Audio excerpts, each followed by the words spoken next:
Hello friend, नमस्कार, जोहार, जय मसीह की। तो दोस्तों, आप सब कैसे हैं? मैं आशा करता हूं आप लोग परमेश्वर की दया और कृपा से अच्छे और स्वस्थ ही होंगे। और मैं भी परमेश्वर की आशीष से, उनकी दया कृपा से मैं स्वस्थ और अच्छा ही पाया जाता हूं।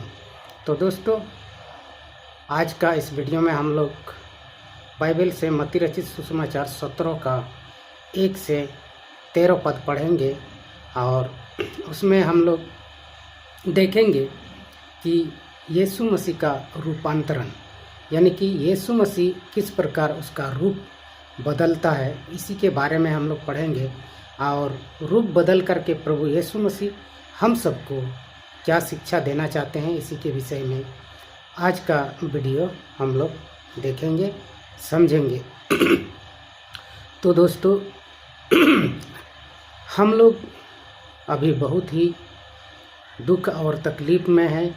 परमेश्वर को मानने वाले लोग, प्रभु यीशु मसीह के जितने भी उनके पीछे चलते हैं, वे सब अभी बहुत ही परेशानी की स्थिति में हैं। हम लोग देख सकते हैं छत्तीसगढ़ के दुर्ग स्टेशन पर हुई घटना के बारे में 25 जुलाई को जब वहाँ से कैथोलिक चर्च के नन 3 लड़की को अपने यहाँ काम करने के लिए ले जा रहे थे, उसी दौरान बजरंग दल के नेता लोगों ने उन पर हमला किया, यानी कि उन पर मानव तस्करी और ज़बरदस्ती धर्म परिवर्तन, धर्मांतरण का आरोप लगाकर उनको जेल में डाल दिया। वहाँ का स्थिति से देखने से पता चलता है कि बजरंग दल जो है प्रशासन के साथ मिला हुआ है, मिलीभगत है। और हमारे देश के प्रधानमंत्री भी ईसाई समाज को देखना नहीं चाहते हैं।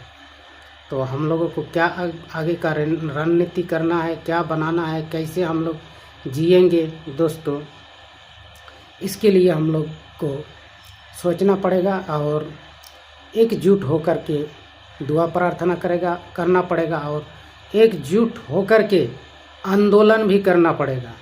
जितना हम सीधा साधा रहेंगे, जितना हम चुप रहेंगे, उतना हमारे ऊपर अत्याचार होता रहेगा। तो दोस्तों, चलिए हम लोग आज का इस वीडियो को शुरू करते हैं और पढ़ते हैं। हम अभी बाइबल से नया नियम का मत्ती रचित सुसमाचार 17 अध्याय का 1 से 13 पद पढ़ने स्टार्ट करते हैं। तो दोस्तों, यहाँ पर लिखा हुआ है, प्रभु यीशु मसीह का रूपांतरण। 6 दिन बाद ईसा ने पेतरुस, याकूब और उसके भाई योहन को अपने साथ ले लिया और वह उन्हें एक ऊंचे पहाड़ पर एकांत में ले चले। उनके सामने ही ईसा का रूपांतरण हो गया। उसका मुखमंडल सूर्य की तरह चमक उठा और उसके वस्त्र प्रकाश के समान उज्ज्वल हो गए। शिष्यों को मूसा और एलिय्याह उनके साथ बातचीत करते दिखाई दिए। तब पेतरुस ने ईसा से कहा, प्रभु, यहाँ होना हमारे लिए कितना अच्छा है। आप चाहे तो मैं यहाँ 3 तंबू खड़ा कर दूँगा, एक आपके लिए, एक मूसा और एक एलिय्याह के लिए। वह बोल ही रहा था कि उन पर एक चमकीला बादल छा गया और उस बादल में से यह वाणी सुनाई पड़ी, यह मेरा प्रिय पुत्र है, मैं इस पर अत्यंत प्रसन्न हूँ, इसकी सुनो। यह वाणी सुनकर वे मुंह के बल गिर पड़े और बहुत ही डर गए। तब ईसा ने पास आकर उनका स्पर्श किया और कहा, उठो, डरो मत। उन्होंने आंखें ऊपर उठाई तो उन्हें ईसा के सिवा और कोई नहीं दिखाई पड़ा। ईसा ने पहाड़ से उतरते समय उन्हें यह आदेश दिया, जब तक मानव पुत्र मृतकों में से न जी उठे, तब तक तुम लोग किसी से भी इस दर्शन की चर्चा नहीं करोगे। इस पर उनके शिष्य ने उनसे पूछा, शास्त्री यह क्यों कहते हैं कि पहले एलियस को आना है? ईसा ने उत्तर दिया, एलियस अवश्य सब कुछ ठीक करने आएगा, परंतु मैं तुम लोगों से कहता हूँ एलियस आ चुका है। उन्होंने उससे नहीं पहचाना और उसके साथ मनमाना व्यवहार किया। उसी तरह मानव पुत्र भी उनके हाथों दुख उठाएगा। तुम ये समझ गए कि ईसा यूहन्ना बपतिस्मा के विषय में कह रहे हैं। आमीन। तो दोस्तों, अभी हमने पढ़ा मत्ती रचित सुसमाचार 17 का 1 से 13 पद, जिसमें हम लोगों ने देखा कि प्रभु यीशु मसीह उसका रूप कैसे बदलता है और कैसे बदला। चेला के सामने ही उसका रूप जो है बदल जाता है। यहाँ पर हम लोगों ने देखा 6 दिन बाद जब 6वां दिन हुआ, तब यीशु मसीह जो है पतरस और उनके भाई यूहन्ना अपने साथ लेकर उन्हें कहाँ ले जाते हैं? ऊंची पहाड़ पर ले जाते हैं। ऊंचा पहाड़, सबसे ऊंचा पहाड़ पर ले जा कर के उसको वहाँ बैठा देते हैं और वह प्रार्थना करने लगते हैं और बातचीत करने लगते हैं। तो देखिए वहाँ पर 3 लोग मिलते हैं। वहाँ बादल छा जाता है और उसका रूप जो है बदल जाता है। यीशु मसीह का रूप जो है बदल जाता है, पूरा चमकीला हो जाता है, सूर्य के समान हो जाता है। उनका मुख्य मार्ग सूर्य की तरह चमक उठा और उसके दाएं बाएं क्या हो जाता है? मूसा, एक तरफ मूसा और दूसरे तरफ एक तरफ एलियस, एक तरफ मूसा एक तरफ एलियस, उसके बीच में प्रभु यीशु मसीह। ये तीनों एक जगह बात करने लगते हैं और ये दृश्य जो है पतरस और उनके भाई लोग देखते हैं। तो उसी समय पतरस बोलते हैं कि प्रभु, मैं यहाँ पर 3 तंबू बना दूँ तो कैसा रहेगा? जब ऐसा बात होता है तो देखिए प्रभु यीशु मसीह ने किस प्रकार उसको समझाता है और उसको जैसे ही उससे बातचीत करता है वो क्या हो जाता है? बेहोश हो जाता है और नीचे गिर जाता है।